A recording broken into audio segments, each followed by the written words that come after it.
So this is all about visualization and hypermedia, and the focus of that is balancing the metacognitive load.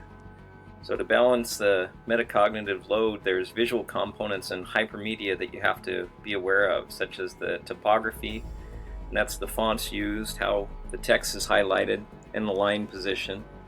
The screen design, the position and quantity of information on the screen, and the media, the graphics, animation, and audio and visual that are all being used to present the information that we want to have happen, or create the experience that allow our students to learn at the best rate. And so anyway, this video is all about that. First look is at font or typography, and this is just an example of what I dislike in a slide. It's got so much information on it. It might work for a web page, or it might work for a worksheet, but as a presentation or something like that, there's just so much going on, and the font's so small that students would have trouble reading this, and so it becomes actually much more difficult to manage and deliver the content when the students have problems. And so this is an example of something that I don't see as an effective use of the combination of typography and then the visual aids to kind of try to draw out a diagram out the information that's taking place.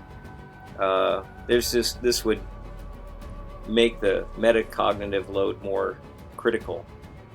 This is just an example. I think in every presentation or in situations, and I'm still kind of fighting that idea that multimedia or hypermedia is just a presentation that we do, but I always like to look for clear fonts that are the right size so that people don't struggle with looking at that. And so for me, I look at the area where the font is fairly easy to read and doesn't have to work at it, and it's actually a very clear font. So that's something that I would look for in any situation that I'm doing.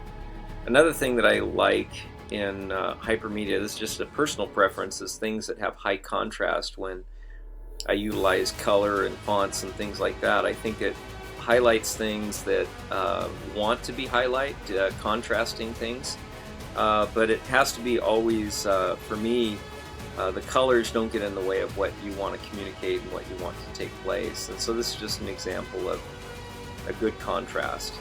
When looking at media and just the idea of presenting a slide, what I like is a lot of white space that people are able to focus in on information and see the content of what's taking place. So every time I'm working with something that has to do with that, I try to balance out how much is there so that people can easily see what's taking place.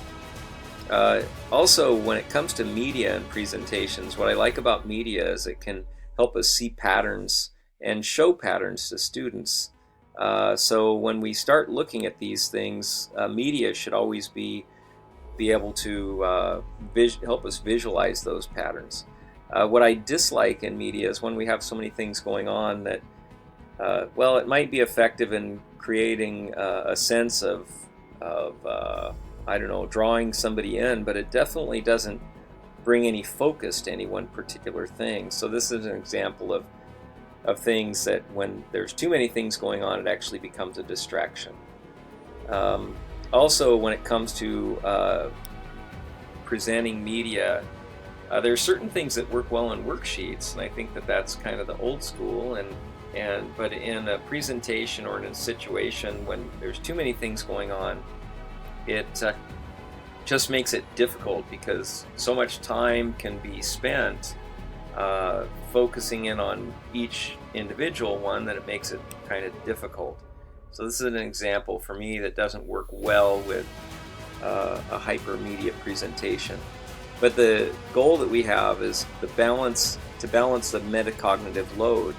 And I think the balance of the metacognitive load is at its optimum when the complexity of the events taking place on the screen enhances rather than distracts from the learning objectives.